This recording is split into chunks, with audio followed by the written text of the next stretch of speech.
Now, something that we haven't mentioned about this definition we have here, this is a certain type of sequence definition.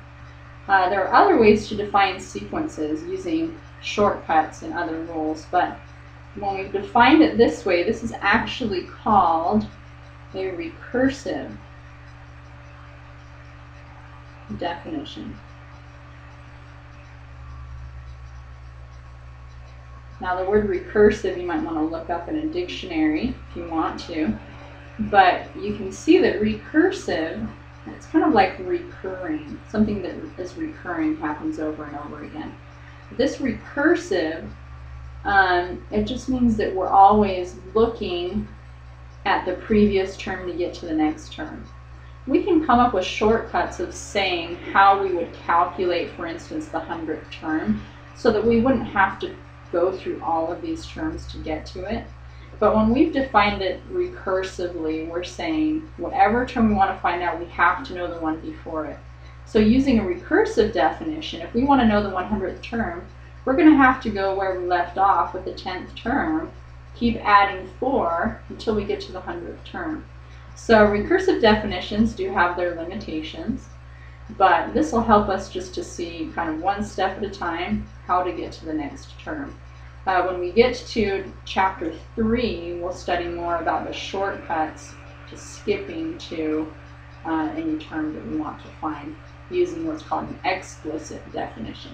But in this chapter, we're just going to stick with these recursive definitions.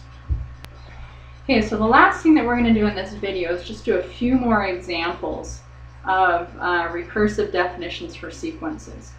So I'm going to give a couple of recursive definitions. So this will be example 1. I'm going to give some recursive definitions, and then we're going to see if we can come up with what the sequence is. We can write out the first few terms. Let's go ahead and put some directions up here. Okay, we're going to say use the recursive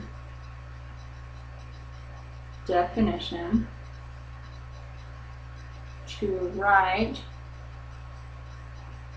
the first 4 terms of each sequence.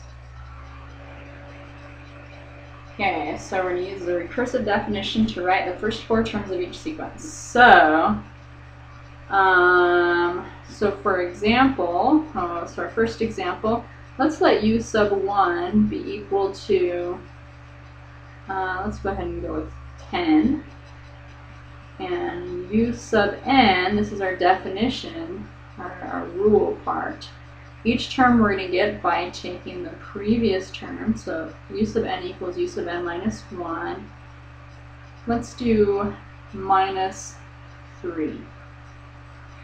Okay, so we've just said u sub n is u sub n minus 1 minus 3. Okay, so let's go ahead and write out the first 4 terms of this sequence. So I know that u sub 1 is a 10, so I'm going to start with a 10.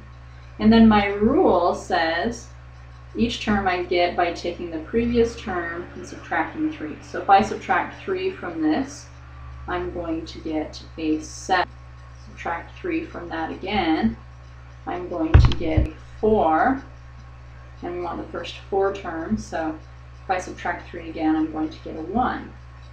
So, so these are the first 4 terms of that sequence. Now, this is one way that I can answer this question, by just listing them out. Another way that I can do it is by actually using substitution with this rule. And that's helpful mathematically to be able to express things that carefully.